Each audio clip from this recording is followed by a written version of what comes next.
नमस्कार। बहुत सुंदर सा प्यारा सा दर्द भरा हुआ गाना लेके आ गई बन जा। देखी जाती कि वही गंगा मैया से का अर्ज कर रहल बड़ी। गाना सुन के बताइए कैसा लगल।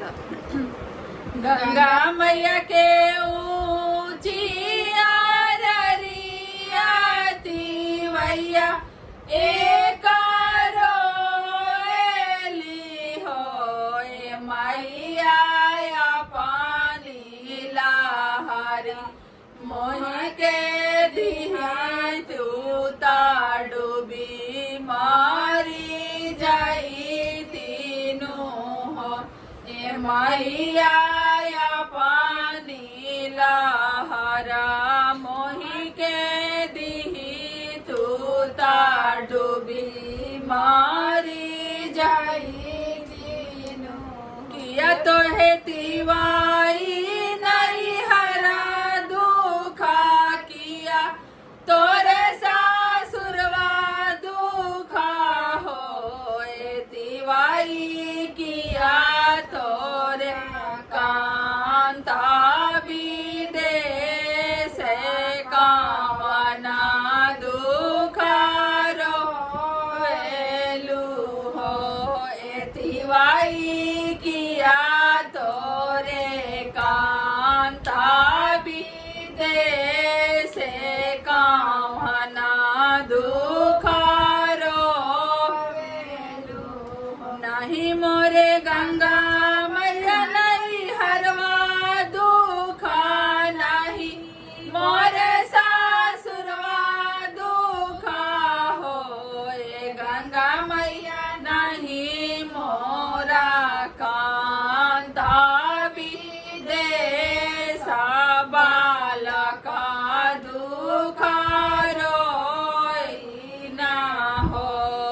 गंगा मैया नहीं मोरा कांता विदेश बालका दुखारो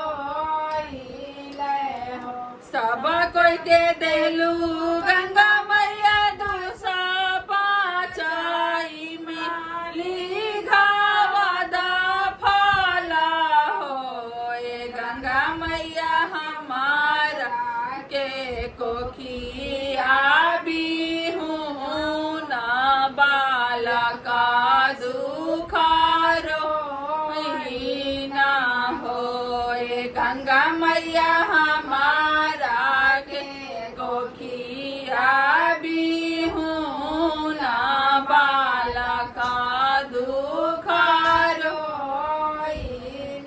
चुपा हो खा चुपा हो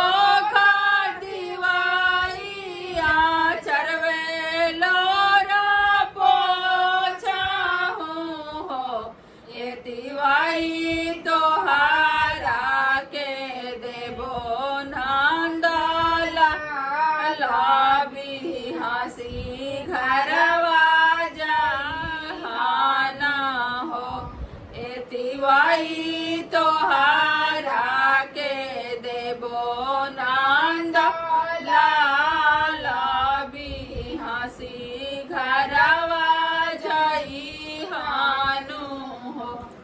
धन्यवाद। हमने के गीत सुनी जा और फिर बताई भी जा कि कैसन गई जा, कमेंट करके बताई जा। और चैनल पर नया बनी जा, पहली बार देखा नहीं जा तो सब्सक्राइब जरूर कर जा और वीडियो को लाइक भी कर दीजिए और शेयर भी कर दीजिए। धन्यवाद।